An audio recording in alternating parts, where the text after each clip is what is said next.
आप सभी को मेरी राम राम, जय श्री श्याम। आज हम श्रीमद् भगवत गीता का चौथा अध्याय करेंगे। यज्ञ वेद पाठ आदि करते ऋषि मुनि प्रभु इससे बहुत प्रसन्न होते हैं। चौथा अध्याय। श्री कृष्ण भगवान बोले, इस अविनाशी कर्म योग को मैंने सूर्य से कहा, सूर्य ने मनु से कहा और मनु ने राजा इक्ष्वाकु से कहा। हे अर्जुन, इस परंपरा से प्राप्त यह योग सब राजश्रियों ने जाना, परंतु अधिक समय व्यतीत होने से वह लुप्त हो गया है। वही प्राचीन योग आज मैंने तुमको बताया है, क्योंकि तुम मेरे भक्त हो और मेरे मित्र हो। यह योग रहस्य अति उत्तम है। अर्जुन कहने लगे, आपका जन्म तो अभी हुआ है और सूर्य का जन्म बहुत पहले हुआ था, मैं कैसे मान लूं? आपने सूर्य को यह योग बताया था। श्री कृष्ण भगवान बोले, हे अर्जुन, मेरे और तुम्हारे अनेक जन्म हो चुके हैं, मुझे याद है और तुम भूल गए हो। मैं जन्म से रहित अविनाशी संपूर्ण प्राणियों का स्वामी हूँ, अपनी प्रकृति में स्थित हूँ, तथापि मैं अपनी माया से जन्मता हूँ। हे भारत, जब जब धर्म की हानि होती और अधर्म का प्राबल्य हो जाता है, तब तब मैं जन्म लेता हूँ। साधुओं की रक्षा, पापियों का नाश, धर्म की स्थापना करने के लिए प्रत्येक युग में जन्मता हूँ। जो मेरे इस अलौकिक जन्म कर्म का तत्व जानता है, वह मृत्यु होने पर भी जन्म नहीं लेता और मुझ में लीन हो जाता है। इस भांति मोह भय क्रोध को त्याग कर मुझ में भक्ति करके और मेरी शरणागति को बहुत से मनुष्य ज्ञान रूपी तप से पवित्र होकर मुझ में मिल जाते हैं। जो जिस भाव से मेरा पूजन करता है, उसको मैं उसी प्रकार का फल प्रदान करता हूँ।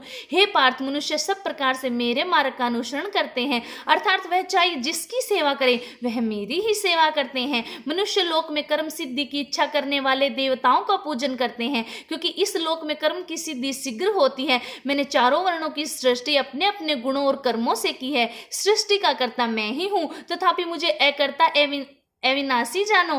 कर्म मुझको वृद्ध नहीं कर सकते, तथापि कर्म फल में मेरी कामना नहीं है। इस प्रकार जो मुझको पहचानता वह कर्मों के बंधन में नहीं पड़ता। अतएव पूर्व पुरुषों के लिए किए हुए कर्म को तुम भी करो। विद्वान की बुद्धि भी चकरा जाती है। उसी कर्म का वर्णन मैं तुमसे करूंगा, जिसको जानने से संसार के बंधन छूटकर मोक्ष के भागी होगे। कर्म विक्रम और अक्रम तीनों का जानना आवश्यक है, क्योंकि कर्म की गति गंभीर है।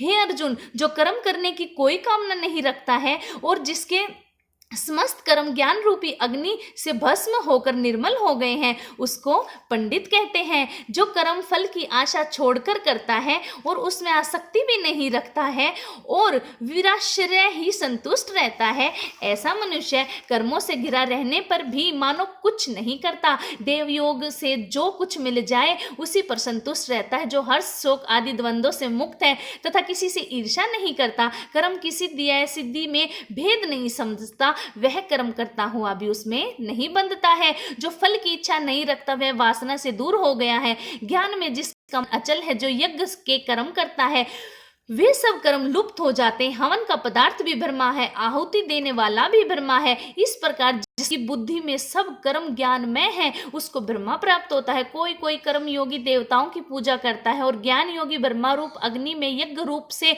हवन कर परमात्मा का भजन करते हैं। कोई ऐसे होते हैं जो अपनी इंद्रियों को तथा कर्मों को संयम रूप अग्नि में होम देते हैं, और कितने ही इंद्रिय रूप अग्नि में इंद्रियों के रूप शब्दादि विषयों को होम देते हैं। कितने ही लोग इंद्रियों के सब कर्मों को और प्राणों के कर्मों को आत्मज्ञान से प्रज्वलित संयम रूप अग्नि में होम देते हैं। कोई तो द्रव्य यज्ञ करते हैं, कोई तप यज्ञ, कोई योग यज्ञ, कोई स्वाध्याय और कोई ज्ञान रूपी यज्ञ करते हैं, और कोई प्राणायाम में तत्पर रहने वाले योगी प्राण और अपान वायु में प्राण को रोकते हैं और प्राण वायु में अपान वायु का लय करते हैं। कोई आहार को निरंतर कम करके प्राण को होमते हैं, वे यज्ञ वेता है, और यज्ञ ही से इनमें सब पाप नष्ट हो जाते हैं। जो यज्ञ में बचे हुए अमृत रूप अन्न को खाते वे सनातन ब्रह्मा को प्राप्त होते हैं। हे अर्जुन, जो यज्ञ नहीं करते उनको यह लोक और परलोक दोनों ही नहीं है। इस प्रकार से बहुत से यज्ञ वेद में विस्तार सहित वर्णित है। इन सब को कर्म से उत्पन्न हुआ जानो। हे परंतप, द्रव्यमान यज्ञ उत्तम है। पार्थ, फल सहित सब कर्म ज्ञान में समाप्त हो जाते हैं। सो उस ज्ञान यज्ञ के तत्वदर्शी और ज्ञानी लोग तुमको उपदेश करेंगे, इसलिए तुम उनकी सेवा करना और उनको विनय पूर्वक प्रसन्न करके ज्ञान यज्ञ जानना। इस ज्ञान का लाभ प्राप्त करके तुमको ऐसा मोह फिर नहीं होगा। इसी ज्ञान से समस्त प्राणियों को तुम अपने में और मुझ में देखोगे। यदि सब प्राणियों से भी अधिक पाप करने वाले हो तो भी ज्ञान रूपी नौका से ही सब पाप रूपी समुद्र को पार कर जाओगे। हे अर्जुन, जिस प्रकार प्रज्वलित अग्नि लकड़ी को जलाकर भस्म कर देती है, वैसे ही ज्ञान रूपी अग्नि सब कर्मों को जलाकर भस्म कर डालती है। इस लोक में ज्ञान के समान पवित्र और कुछ नहीं है। यह ब्रह्मा बहुत काल पर्यंत कर्म योग से सिद्ध हुए पुरुषों को अपने आप ही प्राप्त होते हैं।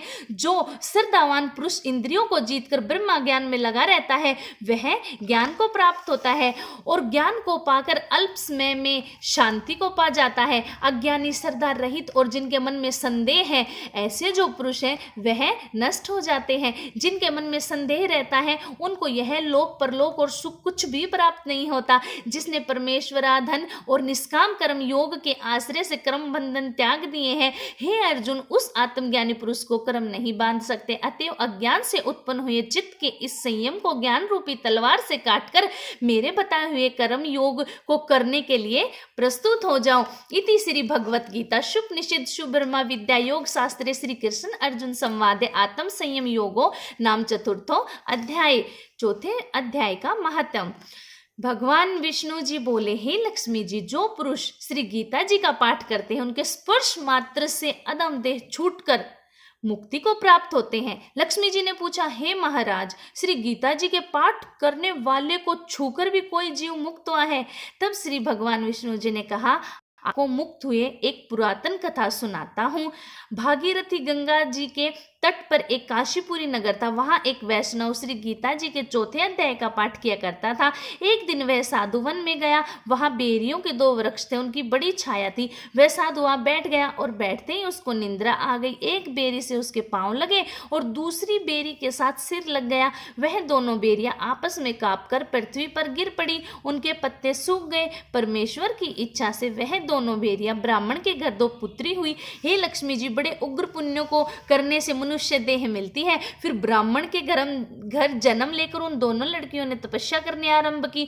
जब वह दोनों बड़ी हुई तब उनके माता पिता ने कहा, हे पुत्रियों, हम तुम्हारा विवाह करना चाहते हैं। तब उन दोनों ने माता पिता से कहा कि हम विवाह नहीं करेंगे। उनको अपने पिछले जन्म की खबर थी। वह जाति में सुंदर जन्मी थी। उन्होंने कहा, हमारे मन में एक कामना है, परमेश्वर वह पूर्ण करे तब वह बहुत भली बात है। उनके मन में यही था कि वह साधु जिसके स्पर्श करने से हमारी अधम देह छूटकर हमको यह देव देही मिली है, वह मिले तब बहुत भला हो। इतना विचार कर दोनों लड़कियों ने माता पिता से तीर्थ यात्रा करने की आज्ञा मांगी। तब माता पिता ने तीर्थ यात्रा की आज्ञा दे दी। तब उन दोनों कन्याओं ने माता पिता की चरण वंदना करके गमन किया। तीर्थ यात्रा करती करती वे दोनों बनारस पहुंची। वहां जाकर देखा कि वही तपस्वी बैठा है जिसकी कृपा से वह बेरी की देह से छूटी है।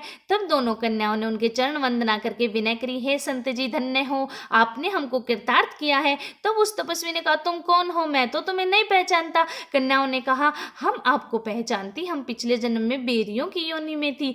आप एक दिन वन में आए, आपको बहुत धूप लगी थी, तब बेरियों की छाया तले आप बैठे। लंबासन होने से एक बेरी से आपके चरण लगे और दूसरी से सिर लग गया। उसी समय हम बेरी की देह से मुक्त हुई। आपकी कृपा से हमारी गति हुई है। श्री गीता जी के चौथे अध्याय का ऐसा महात्म है। तब वह मन वचन कर्म से नित्य प्रति पाठ करने लगा। तब श्री नारायण जी ने कहा, हे लक्ष्मी, यह चौथे अध्याय का महात्म है जो मैंने आपको सुनाया। बोलो गीता माता की जय हो।